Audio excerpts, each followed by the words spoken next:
이제 몇 달 후면 대입 수능 시험이 치러지게 됩니다. 그리고 다음 달에는 또 삼육중학교 입시 시험이 있습니다. 제가 중학교 입시 보는 아이들과 함께 시험 준비를 하면서 어느 날은 이런 생각을 한 적이 있습니다. 만약에 학생들에게 시험 날짜를 알려주지 않고 시험을 보게 하면 어떨까? 학교 갔는데 갑자기 그날이 수능 시험 보는 날인 것입니다. 이러면 부모님들이 저를 가만두지 않으시겠죠? 왜 이런 생각을 하게 되냐면 현재 한국에서 치러지는 시험이라는 것이 평소 학생의 실력을 제대로 반영하고 있지 않다고 생각하기 때문입니다. 이 학생에 대해 제대로 평가하기 위한 시험이 아니라는 것이죠. 시험이 내일이라고 한다면 평생 밤을 새본 적 없는 학생이 오늘 밤을 새서 공부하는 것입니다. 벼락치기죠. 그리고 시험이 끝나면 까마득히 잊어버리는 것입니다. 그러나 평소에 성실하게 공부하고 선생님 말씀을 잘 듣고 공부한 것을 늘 복습하면서 매일을 보낸 학생들은 내일 당장 시험을 치른다고 해도 공부할 게 그렇게 많지 않아요. 그런 학생들이 높은 점수를 맞는 게 당연하다라고 생각을 해보게 되었습니다. 오늘 마가복음 13장의 말씀은 재림의 징조에 대한 장입니다. 4절에 보니 제자들이 예수님께 물어요. 예수님, 어느 때에 이런 일이 있을 것이며 그 징조는 어떤 게 있겠습니까? 이 질문이야말로 전형적인 벼락치기를 위한 질문이라고 할 수 있겠습니다. 올해 한파가 12월 31일이고 아마 그 전주에 추워지고 눈이 올 것입니다 라는 것을 알게 된다면 언제부터 준비하면 될까요? 네, 그 전주에 준비하면 돼요. 제자들은 세상의 마지막이 정확히 언제인지를 알아서 그것을 평소에 대비하려는 것이 아니라 그 시간에 맞춰서 벼락치기 하기 위하여 이 질문을 한 것입니다. 그래서 예수님은 언제에 대한 말씀보다는 어떻게에 대해 말씀하십니다. 한번 13장 가운데서 찾아보겠습니다. 5절에 예수께서 이르시되 너희가 사람의 미혹을 받지 않도록 주의하라. 9절에 너희는 스스로 조심하라. 10절에 복음이 먼저 만국에 전파되어야 할 것이다. 13절 끝까지 견디라. 그러는 자는 구원을 받으리라. 18절 기도하라. 23절 너희는 삼가라. 33절 주의하라. 깨어있으라. 35절 깨어있으라. 37절 또 깨어있으라. 계속해서 예수님이 제자들에게 하시고자 하는 말씀은 언제에 대한 것이 아니라 어떻게에 대한 것이었습니다. 시험 날짜를 물어보는 학생에게 날짜가 언제다라고 말씀하시기보다는 어떻게 평소에 시험을 대비해야 하는지에 대해서 말씀하시는 것이죠.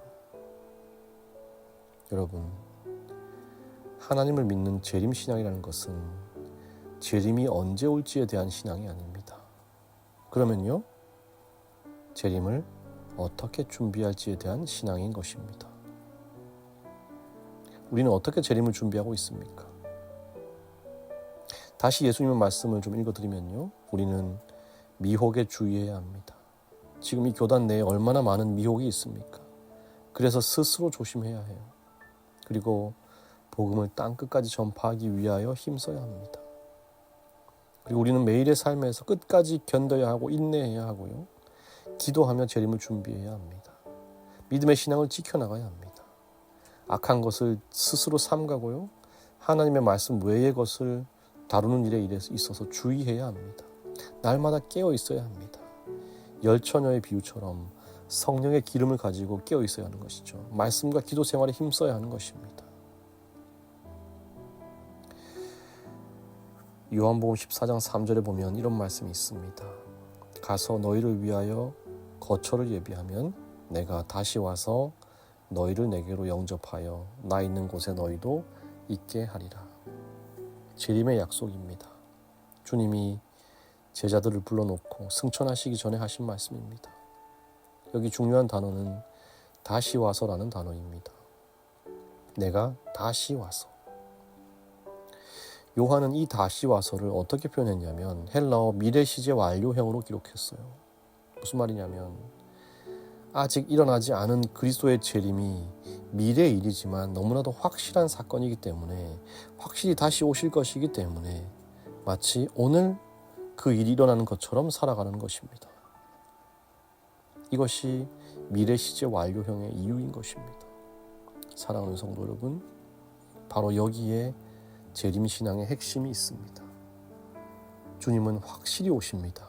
그래서 오늘 우리는요, 그분의 재림이 나의 삶에 경험되어져야 하는 것입니다. 내 마음에 오늘 주님이 임하셔야 하는 것입니다.